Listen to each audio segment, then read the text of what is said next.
Hello everyone. Today we will going to start our civics chapter 2 federalism. ये जो chapter है हमारा power sharing, जो हमने फर्स्ट चैप्टर रीड किया था पावर शेयरिंग, इससे बहुत ही क्लोजली रिलेटेड है। फर्स्ट चैप्टर में हमने पावर शेयरिंग के बारे में पढ़ा था, जिसमें क्या पढ़ा था हमने बेल्जियम और श्रीलंका के केस के बारे में रीड किया था। और वो जो हमारा फर्स्ट चैप्टर है पावर शेयरिंग, वो हमारे इस सेकंड चैप्टर फेडरलिज्म का बेस है। चलो जानते हैं फेडरलिज्म क्या है। चैप्टर 1 में हमने बेल्जियम के केस के बारे में पढ़ा था। उसमें क्या था कि सेंट्रल गवर्नमेंट की बहुत सी जो पावर हैं वो स्टेट गवर्नमेंट को दे दी गई थी, और जो स्टेट गवर्नमेंट है वो सेंट्रल गवर्नमेंट पर डिपेंड नहीं थी। ये वो टाइम था जब Belgium unitary form of government से फेडरलिज्म या फेडरल फॉर्म ऑफ गवर्नमेंट में चेंज हो रहा था। तो फेडरलिज्म क्या है? What is federalism? फेडरलिज्म क्या है? Federalism is a form of government in which power is divided into different levels of the government. ये वो है जिसमें पावर को गवर्नमेंट की अलग अलग डिफरेंट फॉर्म्स में डिवाइड कर दिया जाता है, जैसे कि central government and state government. और इसके अंदर जो टॉप लेवल होता है गवर्नमेंट का, वो एक पूरी कंट्री को गवर्न करता है, और जो उसके कॉन्स्टिट्यूंट यूनिट होते हैं लाइक स्टेट गवर्नमेंट, वो एक स्टेट को गवर्न करते हैं। उनके बीच में जो पावर है वो डिवाइड कर दी जाती है, और दोनों एक दूसरे पर डिपेंड नहीं होते हैं। दोनों की पावर डिवाइड करने का क्या मतलब है? पावर डिवाइड कर दी कि वो दोनों इंटरफेयर नहीं करेंगे, एक दूसरे पर डिपेंड भी नहीं रहेंगे। नेक्स्ट है हमारे की फीचर्स जैसे हम कोई फ़ोन लें, कोई घर की और कोई आइटम लें, फीचर्स देखते हैं क्या इसमें मेन है। फ़ोन देखते हैं तो उसका कैमरा कैसा है, कितने रैम है। उसी तरह फेडरलिज्म में भी कुछ फीचर्स हैं। फर्स्ट की फीचर है हमारा देर आर 2 और मोर लेवल्स ऑफ द गवर्नमेंट। इसमें हमेशा 2 या 2 से ज़्यादा गवर्नमेंट के लेवल्स होते हैं।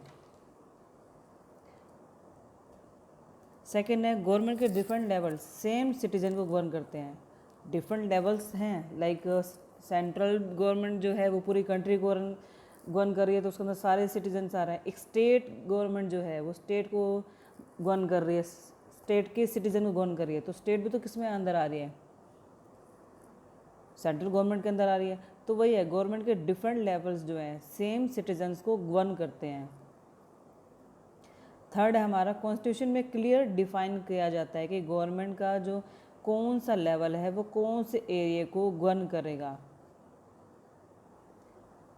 फोर्थ की फीचर है हमारा कॉन्स्टिट्यूशन में किसी भी चेंज की नीड है तो वो डिसीज़न कोई भी एक लेवल की गवर्नमेंट अकेली ये डिसीज़न नहीं ले सकती। उसके लिए गवर्नमेंट के हर एक लेवल को का कंसेंट होना ज़रूरी है, हर एक लेवल की राय ली जाती है। फिफ्थ है हमारा सोर्स ऑफ रिवेन्यू, जो है हर एक लेवल के क्लियरली स्पेसिफाइड होते हैं कि कौन सा लेवल किस एरिया से रिवेन्यू के टैक्स लेगा। सिक्स्थ है हमारा कोर्ट्स के पास पावर होती है कि वो गवर्नमेंट के हर लेवल की पावर को डिफाइन कर सकते हैं।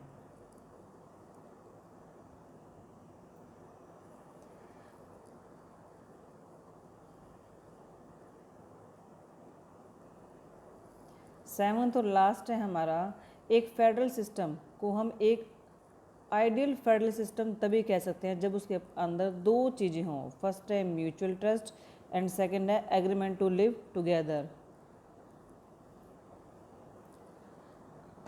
अब नेक्स्ट आता है हमारा कि फेडरलिज्म को एस्टेब्लिश कैसे किया जा सकता है। तो इसे करने के 2 तरीके हैं, coming together federation and second है होल्डिंग टुगेदर फेडरेशन। यानी कि फेडरलिज्म को एस्टेब्लिश कैसे किया जाता है, इसके अंदर 2 तरीके अपनाए जाते हैं, coming together federation and holding together federation.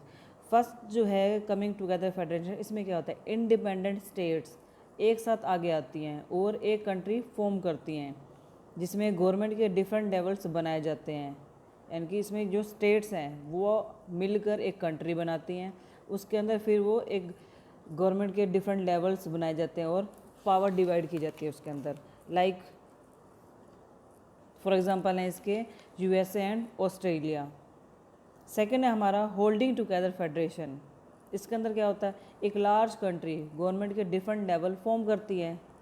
एक बहुत बड़ी कंट्री जो है गवर्नमेंट के अलग अलग लेवल्स को फॉर्म करती है, बनाती है और स्टेट्स में पावर को डिवाइड कर देती है, लाइक इंडिया एंड बेल्जियम।